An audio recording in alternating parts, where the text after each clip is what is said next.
Katika video ya leo nitaenda kukuelekeza jinsi ya kufungia taarifa zinazoingia baada ya kufungulia data.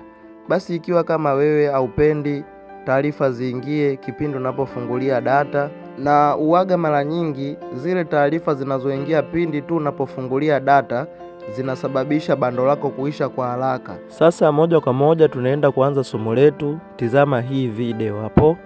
Moja kwa moja tutaingia katika simu yetu, kisha tutaenda katika application ya setting hapo katika simu yetu, tutaibonyeza.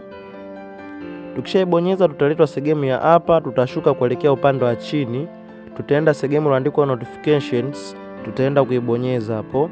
Tukishaibonyeza tutaenda sehemu iliyoandikwa app notification, kwa upande hapo juu tutapabonyeza. Nadhani ushapaona. Tutapabonyeza kisha tutaletwa sehemu ya hapa. Naomba unisikilize kwa makini. Kwa upande hapo juu ameandika app notifications. Kwa Kiswahili unamaanisha kwamba application ambazo zinazoingiza taarifa kipindi unapofungulia data. Sasa mimi hapo nitaenda kufungia application ambayo inayoingiza taarifa katika simu yangu, ni hapa Chrome. Inaniingizia taarifa ambazo sizitaki. Basi nitaenda kuibonyeza button ya blue hapo pembeni hapo. Nadhani ushaiona. Hii button ya blue nitaenda kuibonyeza kisha nitaizima na taarifa ya aina yote itoingia katika simu yangu. Kama unavyoona hapo, application zako zote zikuwa na rangi nyeusi kama hivi, ukizizima zitakuwa hazileti taarifa katika hiyo simu yako, na hapo pia utakuwa unaokoa bando lako, litakuwa halitoisha mapema.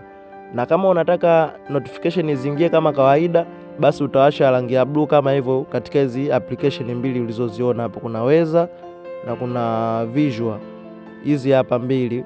Ukitaka mwenyewe utaziweka on kama hivi hapa. Ukishaziweka on zitakuwa zinaingiza taarifa kama mwanzo, lakini hapa ukizifungia zitakuwa ziingizi taarifa na utaokoa bando lako. Na mimi nimejifunza kitu, niseme chao.